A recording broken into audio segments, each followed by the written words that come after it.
The El Paso sector new Border Patrol chief says migrant encounters in the area have dropped dramatically. KFOX 14 News at 9's Julia Spencer tells us what he had to say about the immigration operations now being conducted in the borderland. She joins us from the studio tonight. Well, back in 2023, the El Paso sector saw a spike in the amount of illegal border crossings, but since last spring, that trend began to decline to an all-time low.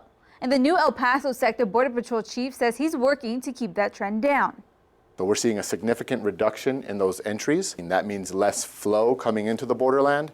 El Paso sector Border Patrol chief Walter Slosar says the amount of migrants crossing the border illegally has dropped significantly. About 2 years ago, our high water mark, we had apprehended at one point in time 2,700 people in one day. Currently, we're averaging approximately 60 entries a day. This is what the border once looked like 2 years ago, as hundreds lined up to claim asylum.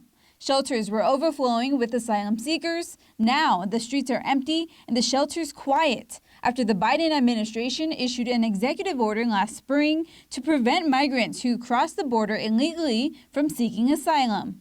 That means criminal organizations and cartels aren't profiting off of vulnerable populations, and that means that we have a safer border environment. Slosar acknowledged that Border Patrol used to work with nonprofit organizations to help shelter migrants released from federal custody, but he says that service isn't being offered anymore. Our main priority is to apply a consequence to illegal entries. When we were working with the NGOs, that was before the end of catch and release. That was during the catch and release era, where there is no longer a catch and release era.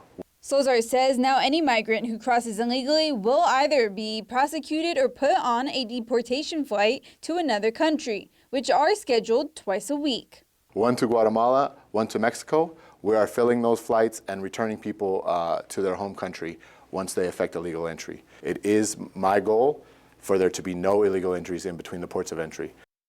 Now, Chief Slosar says assistance from the Texas National Guard and the Texas Department of Public Safety have contributed to the declining trend of migrant encounters. In the studio tonight, Julia Spencer, KFOX 14 News at 9.